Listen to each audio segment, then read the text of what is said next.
patterns, kits, and a workshop. And then you're generating revenue in 3 different ways.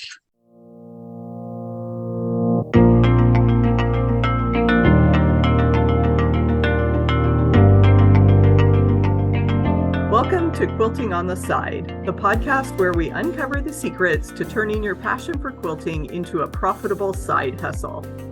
I'm Tori from the Quilt Patch by Tori. And I'm Andi from True Blue Quilts. And together we're your co-hosts on this exciting journey of creativity, entrepreneurship, and all things quilting. We're here to help you navigate the world of quilt pattern design, course creation, digital marketing, and running an online quilt business. We've been through the ups and downs ourselves, so we know what it takes to make money from your favorite hobby.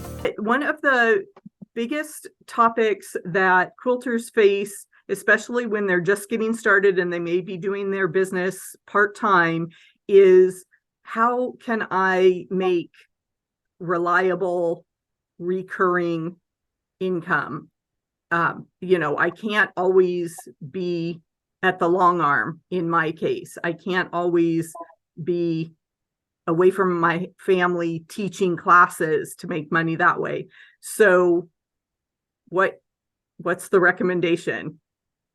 Multiple income streams, having several things going on. So what is your take on that idea of growing your business by having multiple income streams, Tori? Well, I do think it's important to have a topic. One thing that you do or teach or create that can go through all of those revenue streams. Ideally, you might have 1 or 2 other ones, but ideally they'll all be around the same topic, such as teaching. You can teach a in-person class, right? You can teach at guilds. You can teach programs and workshops at guilds, so you can choose one. Currently, there are still a lot of guilds that are accepting virtual presentations, so you don't even have to worry about traveling. And there's also recorded workshops that you can put online that you can promote every once in a while when you need a little influx of cash. Having those pre-recorded workshops are a great way to have another revenue stream to rely on. You can also incorporate your patterns. So not only are you selling your patterns, you can also sell some workshops to go with it. And of course, you can also incorporate kits with those workshops. So you can have patterns, kits, and a workshop, and then you're generating revenue in 3 different ways. That's awesome. Yeah, I like to think of it as a funnel also, because you've got the kind of the free content, and that's how people discover you on social media a lot of times. So that's the biggest bucket of people that are finding you and getting that, reading the post, getting that free pattern. And then the next step would be one of the lower ticket items, whether that's a single pattern, whether that's a single class, and then it can funnel down to the more expensive options, such as a weekend multi-session course, a weekend course, a multi-week course, a full-on, year-long paid program, or a infinite, ideally membership type option. That would be the biggest, the highest ticket offer that a business owner would work towards. And it's nice that you bring in the idea of the funnel, because your biggest group is going to be at the top, and then it gets smaller and smaller as they move through the different revenue stages. It's kind of that image of that funnel for those that haven't heard that one before.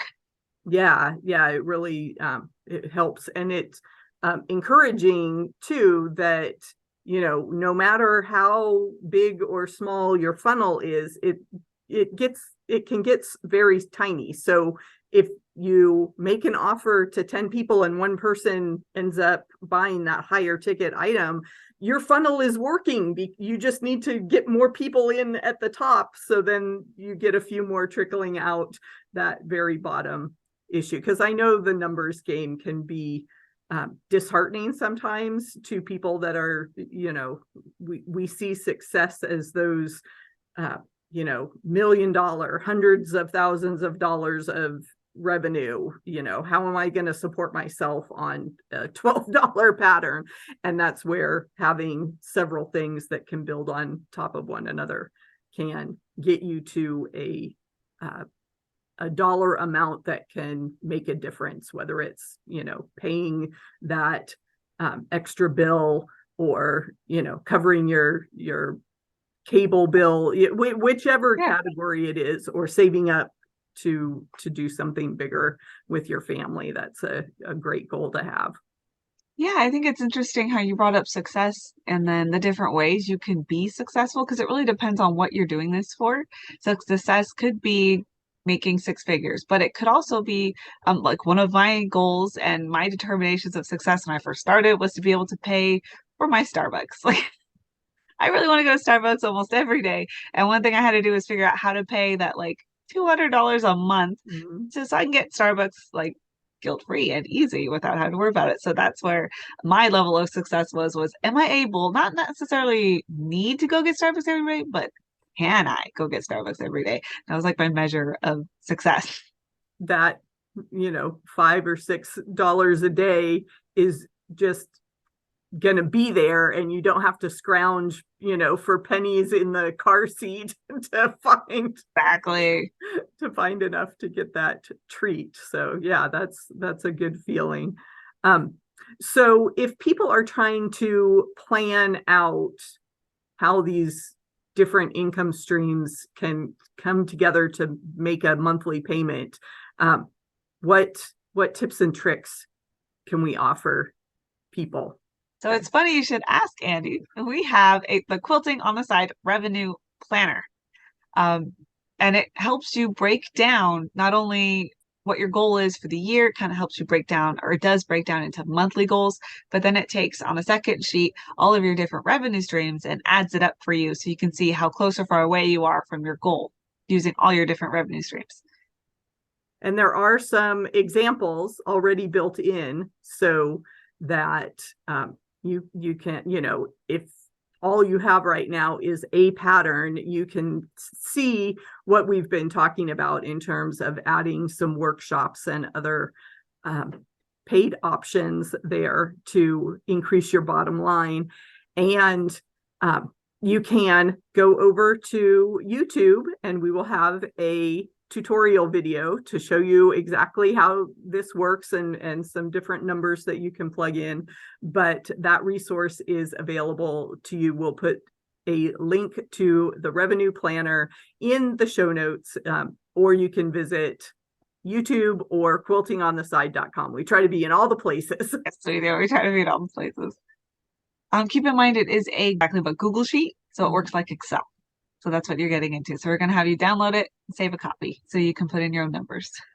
Right. It's when you first go to the sheet, you can only view it. So you have to use the make a copy menu option to get that to work. And if you're having trouble, reach out to one of us. We're happy to help get everybody started with that. But yeah, it does help to see things in black and white sometimes and say that, okay, well, patterns are a low dollar item, so I need to sell more of them. If I taught, a workshop, or if I gave a guild lecture, I can dramatically increase my revenue. And it's really helpful to see that visualized on the revenue planner.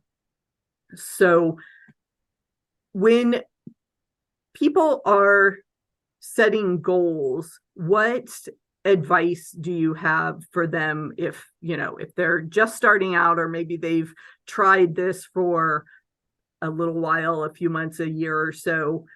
How would you suggest they set a goal? Because it's really hard to go from zero to $100,000 a year. For real. So definitely I like to work backwards from my goal. It really helps put things in perspective. If you know what prices you like to charge for different things, you can even work forward.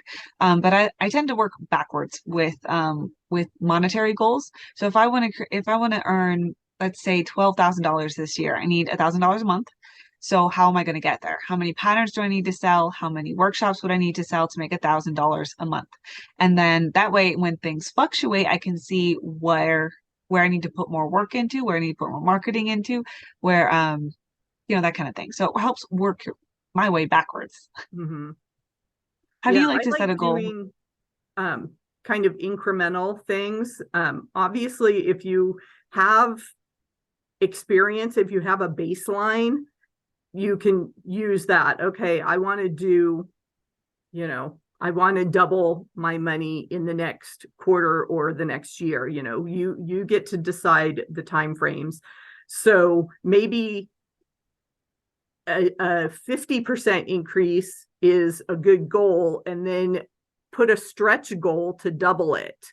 So you can put several levels of goals, that baseline goal, the stretch goal, and the amazing goal. Yeah, like the good, better, best, right? Exactly. Yeah, having those different levels, but really taking some time to put actual numbers down helps, rather than saying, I just want to grow my business. Well, that's, we think of the SMART goals that we've all learned about. You have to have that actual realistic number in there. And if it's specific, it will help you achieve things.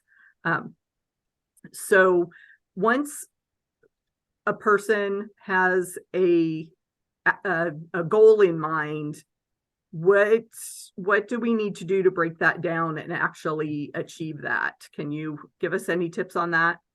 So when you're setting a goal, you need to make sure that your goals are three things. You want to make sure they're concise, so they fit into one sentence. They are measurable, so it can be a number, just like our revenue planner, or it can be a yes or a no. So I'm going to reach out to 5 guilds every week to book a guild. Did you do that goal? Did you? It's a yes or a no. It's a clear black and white answer. That's measurable. And the last one is a date. You need to set a date to finish this by. Then the real thing that really helps you get there is once you set that date, you're going to create 3 action steps for the next 3 things that you need to do to achieve that goal by that date. Really break that down and then get started on that first action step. Yeah, I found that really helpful, being able to take your overall goal and put it into action steps. And several years ago, there was an entrepreneur I followed, John Lee Dumas, who wrote he called it the Freedom Journal, and it was just like 100 pages of, what are my 3 action steps. And it felt very kind of ridiculous to be writing in this fancy notebook the same thing every day, but it really pushes you to get that action step done. And then you can go on to the next thing. It's that idea of take the next one step. And a lot of people get distracted or overwhelmed with the huge goal. Oh my gosh, I want to publish a pattern. But publishing a pattern is not just one thing. It's a bunch of little things. I need to make the quilt. I need to take notes on the measurements. I need to get photographs. I need to test it. Yeah, there's so many steps. And same thing with, I want to have a successful business. Well, first you have to define success, and you can take some action steps to get there. So I found that really helpful. And I'd love to hear from our audience if they have been able to take their big goals and break them down, and how that has helped them make progress. Let's go ahead and create a pattern. So how would we plan backwards on releasing a pattern?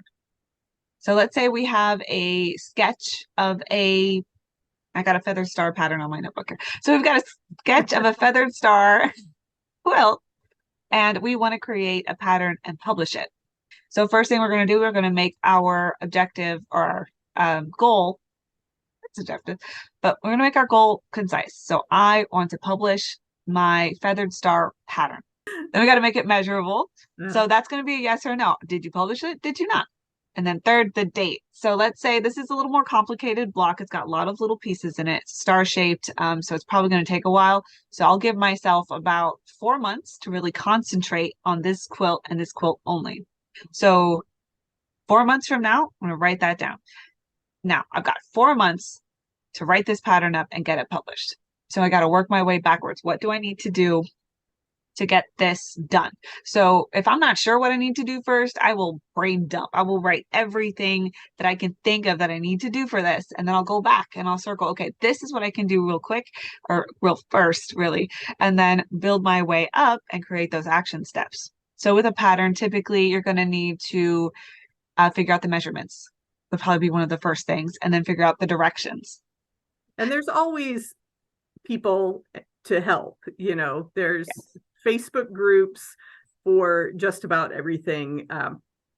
Tori and I are participants in the quilt pattern designer group on Facebook, and even asking your quilt shop staff if anybody writes patterns, they may be able to take a coffee break and show you have a chat about that process. So and we do have software like EQ8 that can be very helpful, especially coming up with fabric, how much fabric you need for each section, each block, each color, I should say. One thing that I will mention, since we're talking about goals and all the different steps, is you're allowed to modify and change your mind. Yes, you're human. Give yourself grace. If you don't hit that date goal, it's okay. Figure out how much time you need and then backwards plan from that time. So now I'm working on a feather star, a lot of little tiny pieces, and now I'm like, oh wait, 4 months is not enough time to get through all of the piecing on this for an example quilt. So I'm going to give myself another month to make sure I can get this right and make it the way I want to make it. And another thing to add is with those action steps, I find it also helpful to put a date for each of those. So I'm going to get my first action step done in the first week of this month. And then the second month, I'm going to get the second action step done. And then the third month, I'm going to get the last action step done. And these you can break down even further. If you need 8 action steps with dates, that's okay. And again, give yourself some leeway, give yourself some grace, and recalculate if you figure out like tech editing is going to take a lot longer than I thought. That's okay. Or if the long armor is backed up that you really, really want to long arm the quilt, that's okay. Push it off. Give yourself time and get it the way you want to get it before you release the pattern. So I have 2 thoughts while you were re-emphasizing those action steps and that it's okay to adjust your deadlines. One is that no one knows what your target date is unless you tell them. So True. Yes, it does help to have an accountability partner, but it's not like you made this public declaration and then have to, delay. But even if you did announce all over social media everywhere that, something was going to happen on, December 1st, and you get into October and you realize there's no way that's going to happen, people forget and move on, and it's not the end of the world. So go ahead. You can even say, hey, I've realized this is happening. Or a lot of times these get pushed back because things come up in our lives. And that's something to be like, okay, we are just pushing this date forward. So you'll look forward to this quilt coming on the new release date. Here it is. You don't even have to explain, if you don't want to, why it's pushed back. You can just say, there's a new release date. Look for it in, October instead of, or not, because it was in October that you were, it was going to December. So, but look for it in February, because we have to get through the holidays when we're talking December release. Right. The flip side of that, though, that stalls people out, especially in the early stages of their business, is they get so bogged down with some parts of the process that they give up one thing and start something new. And I know I was totally guilty of this. I have so many ideas in my head that I will get, halfway, 3/4 of the way done with one thing, and then all of a sudden change to something else. But you need to commit to that one thing and go for it. And we talked about having multiple income streams built around that one thing. Yes, you can have other ideas and explore other things, but really set a personal intention to stick with that one thing and get it out there, because you don't know if you have an audience, you don't know if you can really make money from something until you release it and promote it. Speaking of, we keep bringing up multiple revenue streams. Do you want to talk about a few of the revenue streams that we could incorporate in the quilt industry? Yeah, there's like we've been talking about patterns a lot, and so that's a good foundation, because as you mentioned, you can branch off of patterns into classes, and you can do classes in your local area. You can do classes virtually, independently, just on your own website and with your own marketing, or you can do virtual classes with guilds. What's great about patterns is that they're always there. You can always reach back and re-promote them. You can bring them forward. You can redo them in different colorways. You can, it can be a really great tool for your business to keep things moving, especially if you have a dry spell where you're in creative burnout and you need something new and fresh for your customers, or you feel like you do. So you just take an old pattern and give it a new colorway, and it can really brighten up your brand. Yeah, exactly. Brighten up your brand. That's a great way to say it. You can also use patterns as a quilt along. So you can, just do some fresh marketing and reach out to your audience. You can work with a shop to offer kits based around that pattern. You can take a design that maybe you haven't had time to make a full sample and release the pattern, and submit it to magazines and possibly get a paid offer to publish some of your designs. So that works. Along with magazine submissions, you can also work with fabric companies and designers to make samples, and that could be a possible income revenue, to work with new lines of fabric and get your patterns out that way. You can also work with independent fabric designers. Don't forget about those. There are smaller and smaller fabric designers now who they're becoming more popular or going their own way because of such great tools that we've got now, like Spoonflower, being able to print your own fabric. And there are a few other companies like Spoonflower where they're creating their own fabric and are able to independently print them. And they're looking for collaboration. So it's something to really reach out, think about. Yeah, and there's all sorts of online marketplaces. Etsy is very well known. So you can, for a very small startup cost, you can open an Etsy shop. There is the Whatnot app for online sales. There is Michaels is coming out with an online marketplace for handmade items. So that's a potential. TikTok just came out with TikTok Shop. And Instagram, of course, has always been a headquarters for shopping. Yeah.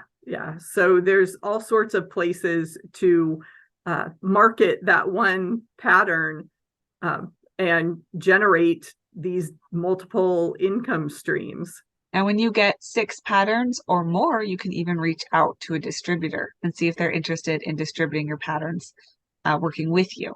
So along with patterns, you also could be a tech editor. So if you love going through, especially if you're experienced doing this in your day job, I work for a tech company and I can see where technical editing could really help the quilt industry. There is a market out there for quilt pattern designers who are looking for tech editors. So that's even another revenue stream that you can bring in, is helping other quilt pattern designers with their tech editing. So you're editing not only like the numbers in there, but you're working on the steps and how clear the directions are. Promote yourself as someone who can double check those fabric calculations, double check that the size of pieces you can cut them out of the yardage that was specified, or the number of fat quarters, things like that. Graphics, people that enjoy working with Canva, creating Facebook posts and Instagram posts, you could market yourself as an assistant to a quilt pattern designer and create the graphics for them, whether it is the illustrations, the specific diagrams they need to make the quilt blocks, or just promote their pattern business and their marketing materials, and yeah, their covers and things like that. And that makes me think of photography too. So even offering a studio space for quilters to bring in their quilts, not only for pattern designers, but quilters who just love their quilts and want to have memorable pictures of the works of art that they're creating or the history that they're creating.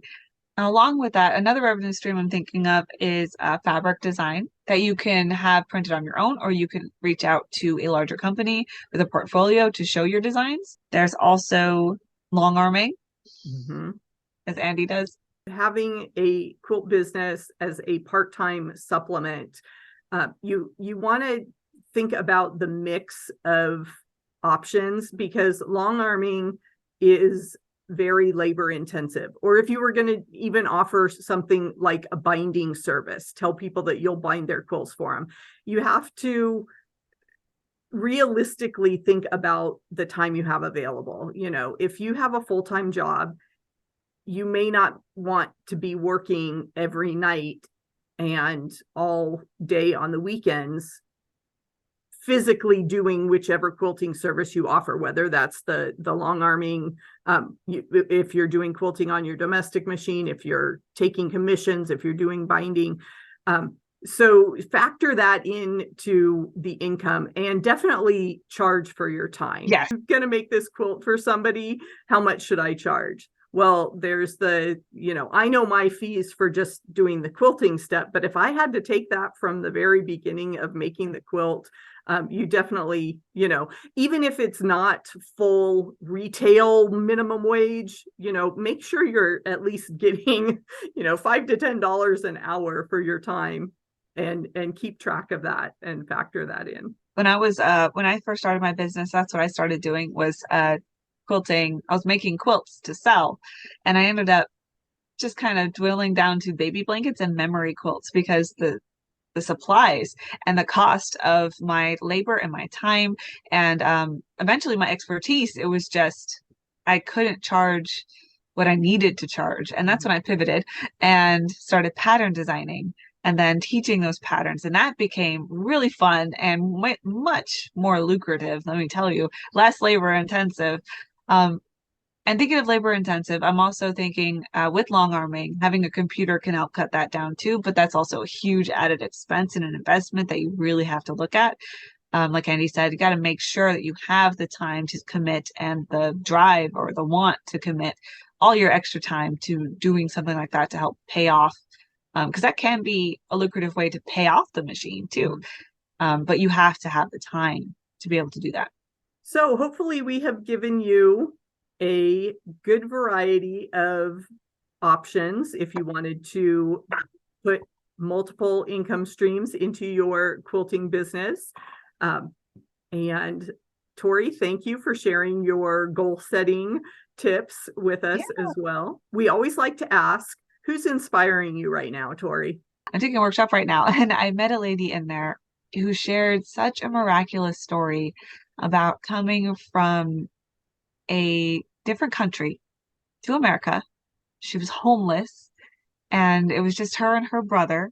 And now she is making almost $1 million in her business that she started. And it was just, the story just inspires me to keep going and to keep my eye on the prize. You know what I mean? Like when you hear those stories of hardship and how you keep overcoming whatever is thrown at you, and then you do get to the point where you can have the life that you want, as long as your goals are concrete. As long as you see the niche and you see where it can go and how you can get there.